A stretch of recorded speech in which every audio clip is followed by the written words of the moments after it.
இடம்பொருள் நேயர்களுக்கு வணக்கம். ஸோ இன்றைக்கி வந்து பார்த்திங்க அப்படின்னா மகாநதி சீரியலில் நிஜமாகவே நமக்கே பார்த்திங்க அப்படின்னா சில விஷயங்கள்லாம் இந்த கதையில் ஆரம்பத்தில் ஒரு மாதிரி ஏன் இந்த மாதிரி போகுது கதை அப்படின்னு தோண தான் ஆரம்பிச்சு. ஏன்னா நடுவில் கதையே இல்லாமல் ஸ்லோவாக போயிட்டு இருந்துச்சு. அதுலேயும் பார்த்திங்க அப்படின்னா சில காட்சிகள்லாம் ரொம்ப ரசிக்கிறபடி நல்லாவே இருந்தாலும் கூட திடீர்னு பார்த்திங்க அப்படின்னா கங்காவுக்கும் குமரனுக்கும் நிறைய காட்சிகள் காமிச்சாலும் பாதி நேரம் பார்த்தா அதில் இன்ட்ரெஸ்டிங்கான விஷயங்களை விட புலம்பல் தான் ஜாஸ்தியாக இருக்கும். கங்கா எப்போ பார்த்தாலும் சோகமாக இருப்பாங்க, வருத்தமாக இருப்பாங்க, கவலையாக இருப்பாங்க.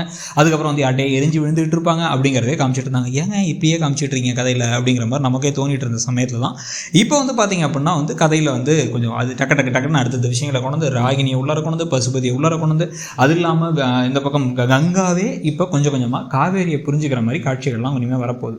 இதில் முக்கியமான விஷயம் நம்ம அடிக்கடி சொல்லிட்டு இருக்கிறது என்ன அப்படின்னு பார்த்தீங்கன்னா இந்த குமரன் பண்ணுறது எல்லாமே நமக்கு ஒரு மாதிரி டென்ஷனான விஷயம். ஏன் அப்படின்னு பார்த்தீங்க அப்படின்னா குமரன் நல்லவர், பாவம், இன்னசென்ட், வெகுளி, இது எல்லாமே நமக்கு புரியுது.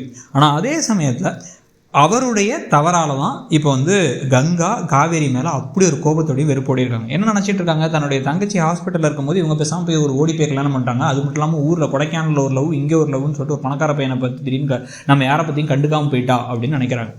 பணத்தை ஏற்பாடு பண்ணுறதுக்காக தான் காவேரி கல்யாணம் பண்ணாங்கிறது நமக்கு தெரியும். அது குமரனுக்கு தெரியாமல் இருந்தாலும் கூட அதே சமயத்தில் அந்த விஷயத்தை அவள் தான் பணத்தை தூக்கிட்டு ஓடிட்டா, நம்ம காசை தூக்கிட்டு ஓடிட்டு நமக்கே திருப்பி பிச்சை போடுறாளா அப்படின்னு கங்கா பேசி வெறுப்பை உமிழ்ந்துக்கிட்டு இருக்கும் பொழுது அந்த பணத்தை அவள் தொலைக்கலை, நான் தான் தொலைச்சேன் அப்படிங்கிறத வாயை திறந்து சொல்லிடலாம். அப்படி பயம் நம்ம ஒய்ஃப் நம்மளை விட்டு போயிடுவாங்க அப்படின்ட்டு.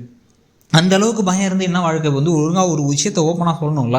சரி, இதுக்கப்புறமாச்சும் அவர் அதை சொல்லுவாரான்னு எதிர்பார்க்கலாம். ஆனால் அப்படி சொன்னார்னா அதில் வரக்கூடிய பிரச்சனை என்ன அப்படின்னா அப்போ அந்த பணம் எங்கேருந்து வந்துச்சு, அதே சமயத்தில் அந்த பொண்ணு கல்யாணம் பண்ணிச்சு அப்படின்னு சொல்லி யோசிச்சு பார்த்து அப்போ ஒரு வேளை பணத்துக்காக தான் கல்யாணத்தை பண்ணியிருப்பாளோ அப்படின்னு டக்குன்னு கங்கா அறிவாக கண்டுபிடிக்கிறதுக்கான வாய்ப்புகள் உண்டு. இதுக்கு நடுவில் நிவின்ட்ட வேறு தேவையெல்லாம் விஜய் எல்லாத்தையும் சொல்லி வச்சிருக்காரு.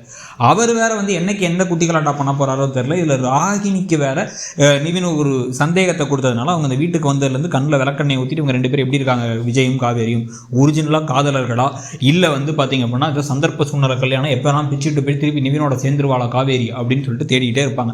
இது எல்லாத்துக்கும் நடுவில் எல்லாத்துக்கும் ஒரு ஷாக் கொடுக்குற மாதிரி விஜயும் காவேரியும் நிஜமான காதலர்களாக இப்போ மனசளவில் மாறிட்டு இருக்காங்க. அதை மட்டும் அவங்க திருப்பி இன்னமும் நம்ம பார்க்குற மாதிரி காமிச்சாங்கன்னா ரொம்பவே நல்லாயிருக்கும். ஒரு கொஞ்சம் கொஞ்சமாக ரசனைகள் அதில் அவங்க ரசிக்கிற விதமாகட்டும், இல்லை பார்த்திங்க அப்படின்னா ஒருத்தர் மேலே இருக்க காதலை, அன்பை, பாசத்தை பரிமாறிக்கிறதுலாம் பார்க்குறதும்.